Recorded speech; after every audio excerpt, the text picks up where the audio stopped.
Tiene que gustarte ir a los sitios, hablar con la gente, y yo creo que más importante incluso es que te tiene que importar la gente de la que escribes. Yo creo. Jiménez, corresponsal en Asia del periódico El Mundo, es uno de los grandes periodistas. Su libro Hijos del Monzón es una inmersión en Asia a través de las historias de 10 niños a los que conoció durante sus viajes. Muy buenos días. Hola, buenos días. ¿Qué son más peligrosas, las balas o los redactores jefes? Bueno, peligrosas son sobre todo las balas, ¿no? Por lo menos peligroso desde el punto de vista personal, ¿no? Que te puede dar. Pero es cierto que muchas veces para tu trabajo a veces puede ser más peligroso un redactor jefe si no tienes la conexión, la comunicación adecuada, o si tu forma de entender el periodismo no es la suya, ¿no?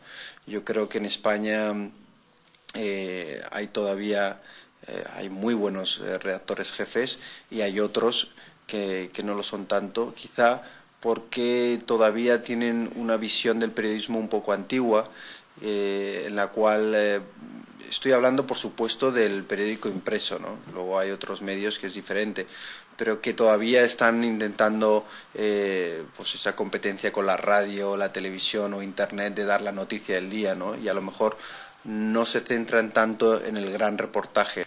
¿Cómo ve el futuro en el continente? Bueno, yo creo que el siglo XIX fue el siglo del Reino Unido, el siglo XX lo fue de Estados Unidos, y para mí no hay ninguna duda de que el siglo XXI va a ser el siglo de Asia. Tienes a dos grandes potencias como China y la India emergiendo a una velocidad increíble, y yo creo que Asia está viviendo probablemente la mayor transformación en menor tiempo de la historia. Estamos ante un hecho que no se había producido nunca, en el que cientos de millones de personas están saliendo de la pobreza y países que antes no contaban y no importaban y a los que nadie prestaba atención se están convirtiendo en potencias económicas. Sí que es cierto que en algunos casos las historias acaban mal, en otras me encontré a esos niños en situaciones igualmente dramáticas de las que me lo había encontrado por primera vez, lo cual es realmente lo peor que podía pasar, porque claro, eso supone que esa persona, ese niño, ese lugar al que había acudido no ha evolucionado. Es decir, 6 años después te encuentras que el niño, por ejemplo, que protagoniza un capítulo en Filipinas, que vive en un vertedero y al que conocí en el año 2000, cuando regreso años después, ese niño sigue en ese vertedero.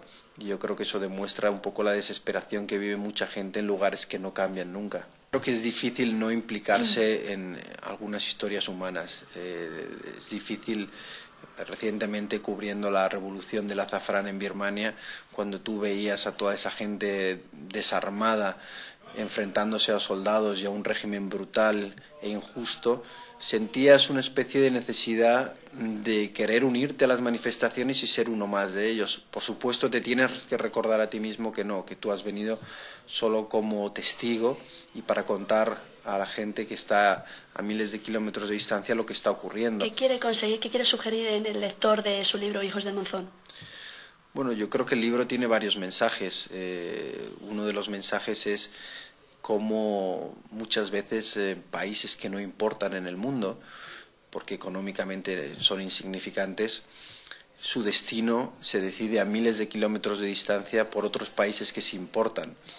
Y cómo muchas veces, por ejemplo, se ve que los protagonistas del libro, estos 10 niños, el destino y su situación a veces ha sido provocada por una serie de eventos que han ido sucediendo y que empezaron a lo mejor con la decisión de un líder occidental que tomó la decisión de intervenir en ese país, y que probablemente ese niño no habría llegado a esa situación y ese país no habría llegado a una situación como la que está si no hubiera existido esa intervención, ¿no? Yo creo que eso es uno de los mensajes, pero también hay un mensaje muy positivo, yo creo, y es la dignidad, la valentía y el coraje que esos niños demuestran en situaciones extremas, y que deja un poquito abierta la esperanza, ¿no? Porque aunque el libro es duro y es un libro que cuenta unas situaciones dramáticas, yo creo que sí que deja abierta esa puerta a la esperanza de que las cosas pueden cambiar.